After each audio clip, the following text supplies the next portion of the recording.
হৰে ফুল চিকিনা মিকিনা ইমান দিন আছিলি ক'ত ইমান দিন আছিলোঁ পাহাৰৰ ওপৰত গোপীয়ে নমাইলে মোক জয় শ্ৰীৰাম মই দিলীপ কলিতা হৰ হৰ মহাদেৱ মই অৰূপ বৈশ্য আজি আপোনালোকক লৈ গৈ আছোঁ এনেকুৱা ঠাইত য'ত নেকি সেইখন পূজা হয় আমাৰ হাজোৰ আৰু ওচৰ চুবুৰীয়া গাঁৱত হয় আৰু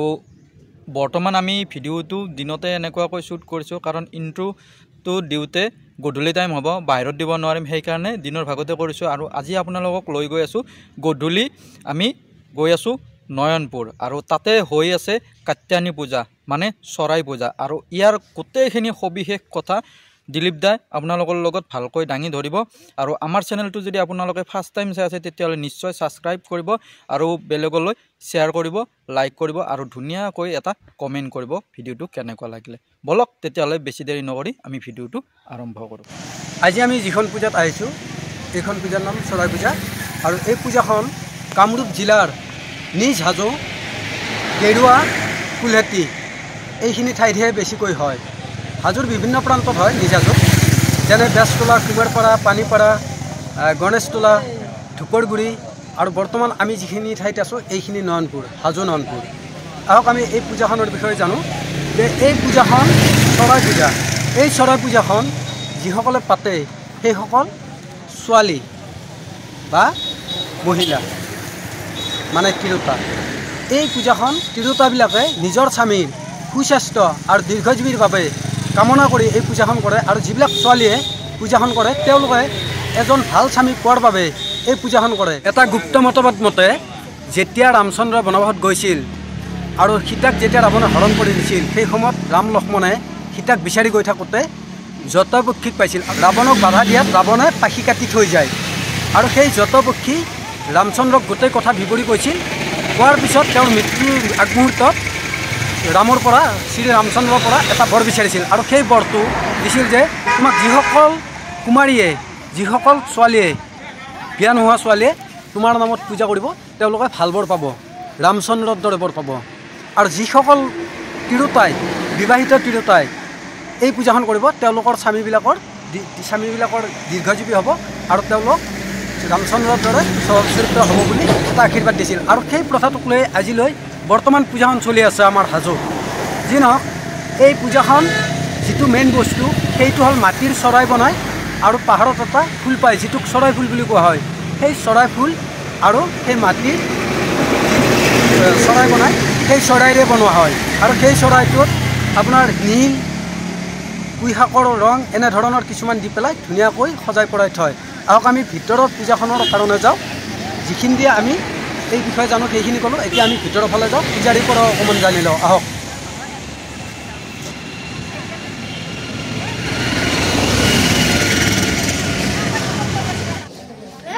আমি আজি তোমালোকৰ এই ঠাইতে আহিছোঁ এইখন পূজা যে পাতিছা চৰাই পূজা এইখন তোমালোকৰ কিমান বছৰমানৰ পৰা পাতি আছা 4 বছৰমান এই পূজাখনৰ যিটো মহত্ব যিটো তাৰ উদ্দেশ্য এই উদ্দেশ্যটো ব্যাখ্যা কৰিব নেকি পূৰ্বৰ পৰা চলি আহি আছে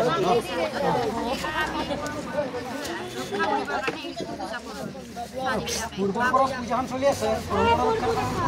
ইয়াৰ এটা মহৎ উদ্দেশ্যটো থাকিব মহৎ উদ্দেশ্য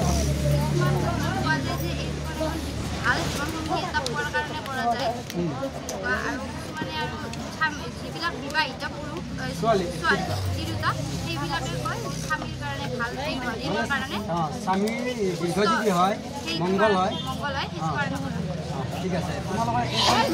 পৰম্পৰা ৰক্ষাৰ বাবে কৰি আছা আৰু এই পূজাখন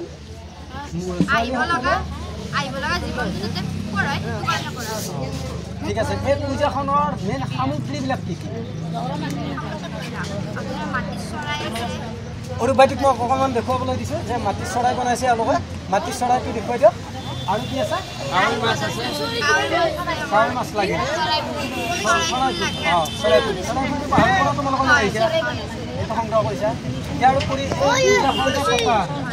মেইনলি এখন ৰাতিপুৱা পানী তুলিব যোৱা আৰু গধূলি যোৱা নেকি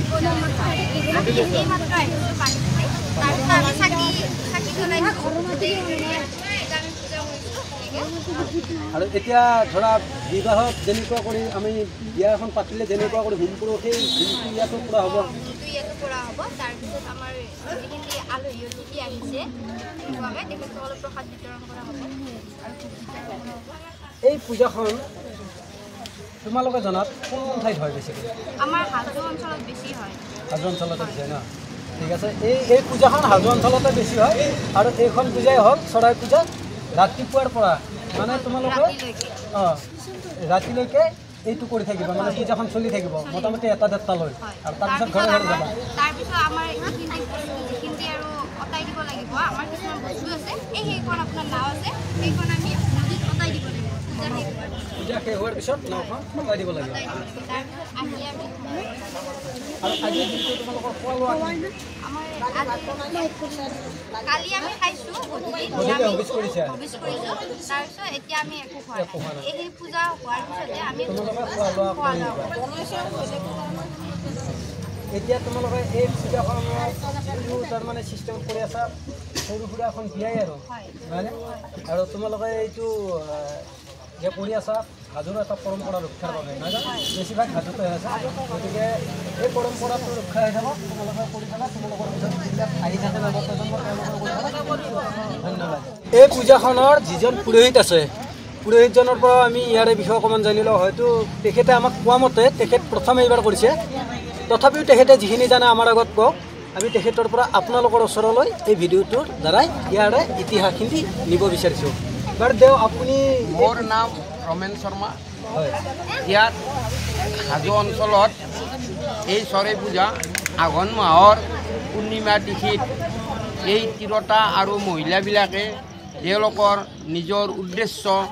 ৰাইজৰ উদ্দেশ্যৰ তেওঁলোকে ভাল জীৱন যাপন ভাল সংগী এজন পোৱাৰ কাৰণে এখন সৰু সুৰা বিবাহৰ নিচিনা আয়োজন কৰে ইয়াত সকলো ইয়াৰ অঞ্চলৰ ৰাইজে সহযোগিতা কৰে সহযোগৰ ফলত এই পূজাখন অতীজৰ পৰা চলি আহিছে এই পূজাৰ মাহাত্ম্যটো যিজন ছোৱালীয়ে হওক তেওঁ এজন ভাল সংগী পায় জীৱন যাপন কৰিব পাৰে আৰু আমাৰ তিৰোতাবিলাকৰ শিৰত সিন্দুৰ থকাৰ কাৰণে স্বামী দীৰ্ঘায়ু হওক সেইকাৰণে এই পূজাখনৰ কৰে তেওঁলোকৰ মনৰ কামনা সিদ্ধিৰ কাৰণে